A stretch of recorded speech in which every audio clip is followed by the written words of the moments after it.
Hello, ladies and gentlemen. We're going back to Westeros. Welcome to another GV review.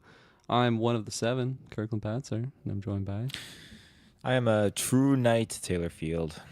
Yes, we got. Well, I'm gonna be. I'll be your squire, I guess. I won't be a true knight here with you, but yes, ladies and gentlemen, we're back in the land of Westeros. We got another Knight of the Seven Kingdoms review. Um, yeah, we're just gonna get right into it. Of course, this series we've been just jumping right into spoilers. So if you haven't seen the episode until now, and you don't want to be spoiled on anything, this is your warning because we are gonna be talking some juicy spoilers on what's been going on in this episode. But before that, I'll quickly mention our best place to support us is on the Patreon. There you get everything early, ad-free, exclusive. You got some exclusive retros on there. A lot of good just polls up there all the time. Always post your questions and yeah, a lot of good, great content on there. Shout out to our Patreon producers. We got Aaron Braden, April of Darkness, Jack Grant, Superbad Mike. Good God's love. My gosh, that is getting long. That name it just keeps adding. Good God loves me 69, also known as I don't You got it? Norman Reedus' fetus. There we go. There. I almost forgot the last part. We got Hidalgo, Lenny Kravitz, Cocktail Clay, John with no H, Sam Green, John M. My goodness, that is getting difficult to say. But yes, shouts out to each and every one of you. Um, yeah, we're just going to get right into it. So, Taylor Field, episode 4. I don't remember the subtitle for this one, or is it just called something of the seven? I don't remember what I the don't subtitle remember was, it but either. regardless, what did you think of this week's episode? Are you still in love with it? Uh, I'm still in love with it. Yeah, like it's keeping up, and again, it's like we're past the halfway point now with this show, and I feel like okay, like we've really Yeah, kind of big jumped time. into it, and it kind of it's cemented itself with where we're kind of going, for this kind of finale, this be all end all of things, and I'm digging it. I'm really enjoying it, and even though it's such a small event, it's funny how it just incorporates such large houses and large characters with so far what we're going with this narrative. So I'm really digging that vibe.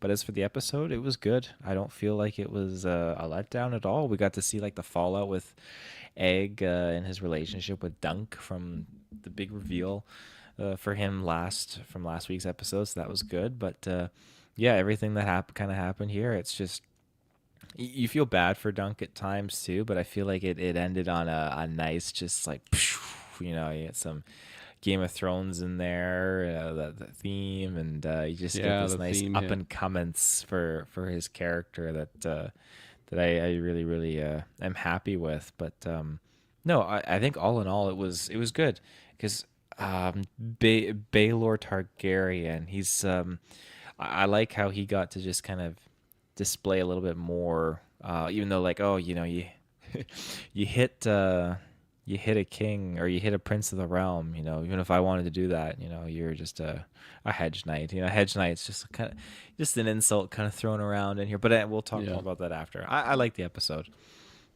hell yeah. Yeah, no, I really love this episode. I think this is by far my favorite so far of the series, and they've all been good, but this one just felt like okay, we're picking it up a notch on just the intensity level. I think piggybacking off of last week's, of course, just the intensity of that. I was very satisfied with this episode. This episode felt longer too. I just felt like there was multiple points where I thought it was going to end just because this is such a rapid show. Like we're going through the first season so quickly, and each episode goes by so fast. They're only like 30-minute episodes, but yeah, no, I thought it was going to end a lot sooner than it did in this episode. But still, by the end, of course, I was like, oh, of course, I have to wait till next week for like the actual duel and the trial of seven. But no, I thought it was really good. Um, yeah, just great moments with all the characters. I like the connivingness that the one Targaryen dude, what the hell's his name, Prince Arian, the dragon The guy. shithead. Yeah, exactly, the shithead. Every series needs its shithead, and we found ours here. But yeah, no, I liked all the stuff that was going on there. I loved how his that's his dad, right? the other guy, His because that's yeah, Egg's yes, brother. not Baylor. Yeah, Yeah, Egg is yeah. his brother, and his dad is. I got it here. Is it Makar. Darian? No, not No, Darian. Darian's the brother, the other brother. Makar. That's right. Yeah, you're right. Yeah, yeah. I like that scene when he's just like, "What?" It's like you're so scared. You're not even gonna take on this like fucking hedge knight. Or, like his own dad's You're just gonna calling him hide out and behind just seven other yeah. men or six. And he's gonna be one of them. His dad's on one of his 7 rosters. So, yeah, I just like how that played out, and just the just like the actual like Coliseum type setting of where they're gonna be doing the duel. Just like all the citizens like on the side just watching. It definitely feels like just a calm before the storm this week's episode. But no, I really really liked it. I like the scenes between Egg and Duncan. They're continuing to just have really good on screen chemistry. I like Egg's badass Targaryen outfit now that he's back. It looks. It's like Daenerys style, you know. Yeah, totally. But like it reminds me of just like the Sith or something, just the black and red. I mean that's why I like the Targaryen colors so much. Palpatine's But Rise of Skywalker get up. yeah, yeah, exactly. Palpatine would raise Egg to be a Sith master for sure if he got his claws on him. But yeah, no, it was really really good, and I'm sad that we're getting so close to the end of this season because I feel like we're just really getting going. I'm really really loving our lead too. I feel like every week Sir Duncan continues. Peter Claffey, I think is his name. He continues to just be a really really good lead in this role for someone that I had never heard of before. Yeah, for sure. Yeah, he didn't feel like he was really silly this time around. I feel like okay, of all the episodes, it felt like okay, he was really kind of just embodying that knightly role a little bit here, and just I mean, and it makes sense. He's defending himself. He's up to bat, and I like how Baylor is kind of really. Baylor was giving him the down low, like okay, well here are your options. You know, they're all shitty, but like here's one option that you could do, and I like that option was yeah, just trial by combat because he knew that his nephew is just gonna like fuck that, he's gonna bow out. But this trial by 7 kind of idea, I don't think we've heard of it before in Game of Thrones. I mean, of course, if you read the books, you know all this. You're immersed in the world and all that. But you know, coming from a guy like me, I've not read the books. I don't know a lot of this stuff and this terminology. But I like how this was just kind of pulled out because we've seen trial of combat by combat before when it's like Tyrion Lannister or whatever in the Vale, different things like that. But here, I like how Baylor just kind of put this out there, and yeah, Arion just kind of pulling that mumbo jumbo out of nowhere just goes kind of a little bit humorous. I guess not Yeah. mumbo jumbo. It is an actual fact, but it was funny to me because Makor is like, "What the fuck is a trial by 7?" You know, just Yeah. doesn't know what it is. So Yeah. It's very just old. It I mean, good on him for even remembering that was a thing. He had his little um yeah, his little get out of jail free card. Well, I guess he not necessarily he has to actually be the ones fighting. At first I thought it was just going to be like 7 people that he can pick to just fight for him. Because we had seen that not the trial of 7, but just like you said, like when Tyrion has his champion defend his honor and stuff like that. So yeah, what we've seen in the past. But yeah, no, another just one scene that I wanted to highlight that was probably my favorite scene of the entire episode was when Sir Duncan was getting his shield from like the blacksmith guy, and just like I feel like just because in that moment he realizes just how fucked he is, and it just seems like nothing's gonna go well. You know, he was kind of flirting with this one girl who was getting her finger chopped off. He defended her honor. Now she's just gone, and he just feels like so alone. And then he's just looking at like his shield on the whatever you would call it. It's not like a sigil.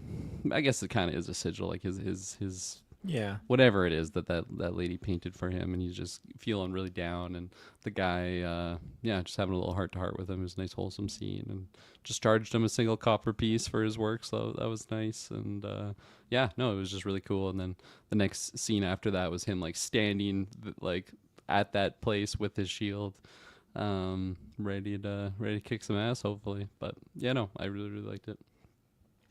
I feel like yeah, I like that scene too. That was nice grounding, a grounding scene. That was really really nice. just kind of reminded me with the brothers Makor and Baylor Baylor, going to town here. Baylor. Um, like we're not even done a Game of Thrones show about Targaryen civil war, and now like are we getting to another one here? And like, Yeah. what do you do if like you're in King's Landing and you get this fucking raven? It's like, yeah, these two Targaryen brothers just murked each other at this little jousting competition. It's all out war. Like, fuck. That's it. And like it doesn't even seem like it's a jousting competition, right? Like they mentioned like yeah, this could be flails, battle axes, like this is just a battle royale type setup and that is kind of crazy. I didn't really think about that. Like the hand of the king, like the basically the current heir to the Iron Throne is just battling his his siblings and like the Kingsguard. Like is the Kingsguard even allowed to like touch this guy? I don't know. Maybe that'll be something that kind of plays into the battle next week. Because yeah, I have a hard time believing like any of the main players are really gonna die in this. You know, like they already discussed uh, Daron or whatever the other brother is that was hiding at the inn with Egg. He's like, yeah, just tap me on the helmet and I'll just, I'll just play dead. So, yeah, I think it's going to be pretty minimal for casualties. Probably some like unnamed Kingsguard guys are going to get bopped, but I don't think there's going to Yeah. be like mass casualties in this warfare. No, no. I mean, like in the chat here, Bath Time, 1989, the Baratheon. I'm liking this Lionel Yeah, Baratheon character a lot. He came off a yeah, little he's like great. on edge in that first episode, but the more I see him, like he kind of cracks me up because he's having fun. No, I love this character. I think every episode he's been in has been so fun. I mentioned when they're doing like the tug of war, and he was just like, he's like, "What? I'm thirsty," and he just like goes and steals somebody's drink. Like I just like his attitude, and yeah, I was kind of surprised that he was just joining the battle. Like I seemed like it felt like he was someone that was kind of distant from the actual warfare, but he's ready to kick some ass, and yeah, Hmm. respect to him there. But definitely someone I don't respect is Sir Stefan Fossaway is his name. I think I thought he was like some sort of Lannister guy. Like when we first saw him, this is like the asshole cousin who at a certain point in this episode, it seemed like a complete 180 switch of his character. I'm like, oh, he's actually a nice guy. He's like, yeah, I'm not gonna let anything happen to you. Don't worry about it. And it seemed too good to be true, and of course, it was too good to be true because probably less than 10 minutes later he's like yeah, not only do you just have six, you actually have five because I'm gonna go fight for those guys, fuck you. It was quite a funny moment, and it was just like, oh, why did I not see this coming? Like this total asshole character, just fucking with our protagonist here. But what did you think of Sir Fossaway's he traded in his honor for a lordship? Yeah, I mean it's yeah, too good to be true. I mean, that's that classic kind of Game of Thrones kind of vibe coming in here. And I think this is like, aside Totally. from your violence, this is the first kind of instance where it's like, okay, yeah, there's that classic betrayal shit going down, and I eat it up. I mean, it's great, but I feel like you get those odd, small, not small, those odd and not often characters like Sir Dunk that are you root for the underdog, and there's just kind of this I don't know, this energy or aesthetic to them. I'm not saying he's like a Jon Snow, but you kind of got that. They have that similar kind of aesthetic to them, where you just kind of you connect with them, and you're kind of rooting for them. And I feel like, okay, I'm rooting for Sir Dunk. So when someone does them a disservice, it's like it hurts even more Yeah. as a Well, it takes betrayal. you So back that's to like how. season one of Game of Thrones, right? With like the Yeah, Starks, because like they're just set up to be like your protagonists of the original that's Game of right. Thrones show, because you're following them, you're meeting all of like the members. They get these like cool wolf companions, so you just feel attached to them. And then of course, the next couple seasons is just fuck the Starks in the worst Hmm. possible ways. First with Ned, and then the Red Wedding and all that stuff. But yeah, Exactly. no, it's totally a Game of Thrones thing to happen. Whether it was like Littlefinger betraying someone, like just something where like, oh, this is actually gonna go well for our characters. And Hmm. it's funny in the Hmm. earlier episodes, like when we were doing these reviews, because the show has just been so like lighthearted and like not real big consequence thing. No, not that it doesn't mean anything, but just like it doesn't feel like it's major stakes in the same way that like other seasons of the Game of Thrones show has felt.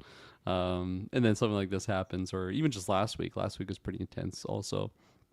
But yeah, no, I'm obviously rooting for Sir Dunk, and hopefully he pops off here and showcases just what type of knight he truly is. But yeah, that is pretty crazy that Prince Baelor joins his side. So that means they have like crazy number advantage, don't they? Because Sir Daron is just gonna take like a dummy hit and then go out. So that's like instantly 1- on Prince Arian's side. And yeah, I'm sure Baelor and Maekar are gonna be just 1v1ing to have like a big epic match. Oh yeah, that's been brewing for a while. Baylor's just been Yeah. looking for a reason to legally just kill his brother. It is kind of crazy though that like this is like a battle of the death, and you just have that many like main characters just clashing. Yeah, I mean, you think about in Game of Thrones how many problems would have been solved if you just had like Ned Stark, Tywin Lannister, and Jaime Jaime Lannister, Lannister, yeah. and like Cersei. All these head honchos just do a battle of 7. Wouldn't have had 8 seasons No, you wouldn't have. 2 seasons max. at least. Yeah. Yeah. Trying to think what else do I got here. Yeah, we got. Fuck, I feel like there's another character that was kind of highlighted here. Not really. There's like the fake story that Prince Daron like told everyone that Dunk, what like stole egg, Stolen, basically just to yeah. cover his own ass. Which obviously Sir Dunk was rightfully pretty pissed off about, but But I don't know, Baylor it's- believed him, right? Because Dunk was like, he was gone for 4 Yeah. nights and he didn't, he didn't yeah, pursue. no, for sure.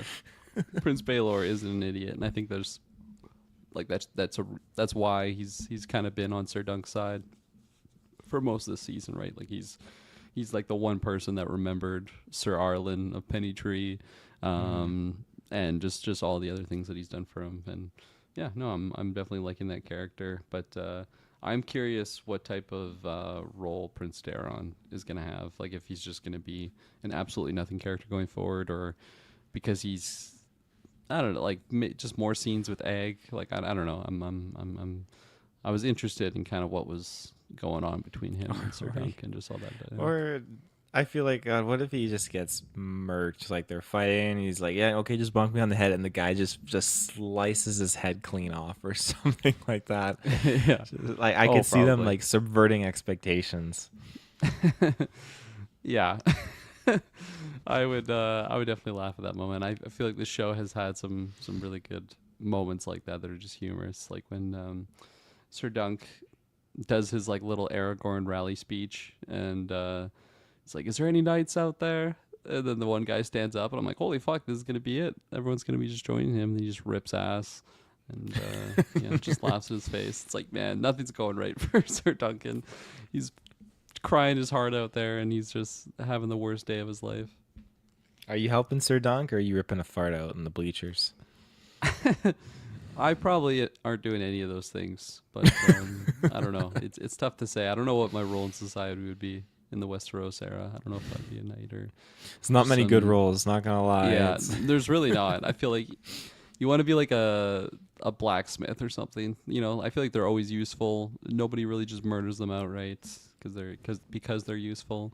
But who knows? Who knows? I'm sure they're getting their daughter stolen or something. It's a bad place to be to be living. Yeah. Oh yeah.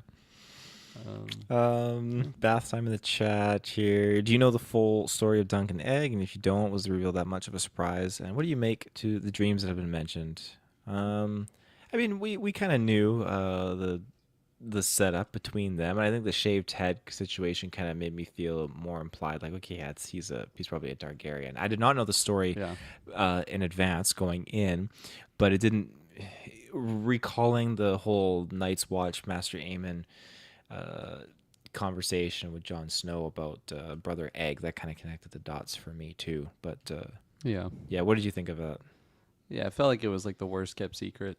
Like if they were really trying to keep it a secret going into it, right? It's like you have this bald kid who's like sketchy every time they talk about his history, or there's like multiple times that he would like stare at Arion from afar. It's like, it's like, oh yeah, okay, they probably know each other, and it didn't really feel like the show was trying to hide it that much, which I think is a good way to go about it. Like, don't try and hide that for multiple seasons, right? Like, yeah, okay, let's just get to it. And like even going from last week's episode to this week's episode, I wasn't sure how quickly we'd get back to it, but yeah, no, he's wearing his full garbs again, like full princeling in his Targaryen outfit. So yeah, I think it was an okay reveal, especially to have that scene last week's episode. I thought that was a pretty good moment when you think Dunk's gonna lose his teeth, get curb stomped on the table.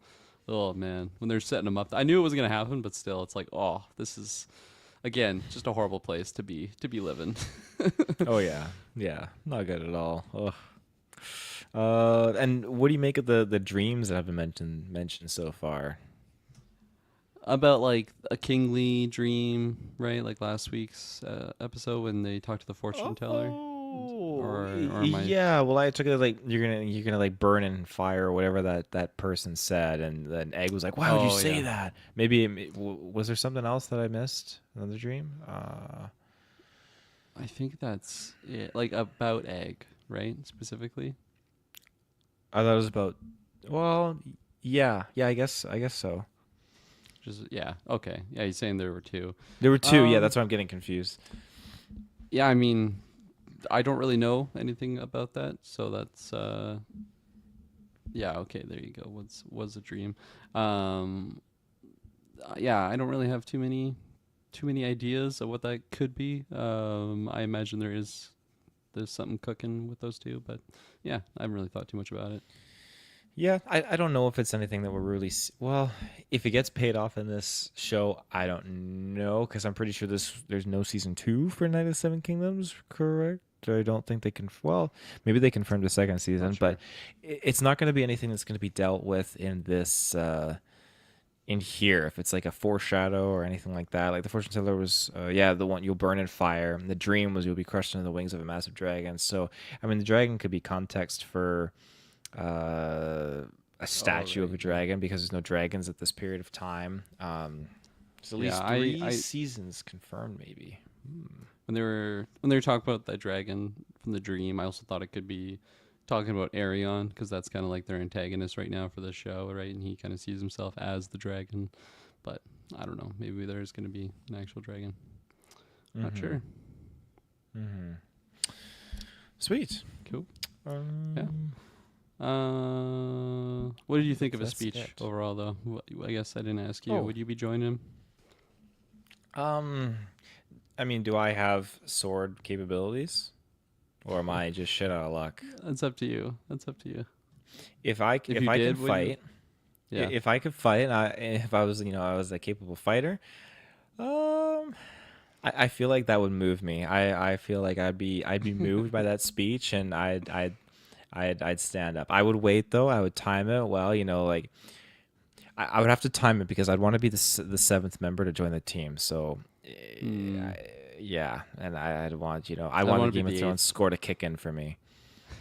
I'd want to be the 8th. I'd be like, oh, okay, The you, 8th. you already got 7? Oh, Oh, you sorry. got 7, yeah. I was totally gonna be there. Yeah, I was just grabbing my sword, guys. Sorry, that's why I'm late. Like, oh, you got 7? Oh, okay. I'll cheer you on. That awkward like standing up, but like I'll sit back down. It's like, oh no, he's actually backing out. We could use you now. Oh no, I already put my sword away. I'm not knighted, but if you knight me, I'll do it. Yeah, that guy's not gonna fight. He just wanted to become a knight. He was pulling a quick one on them. Yeah. Cool.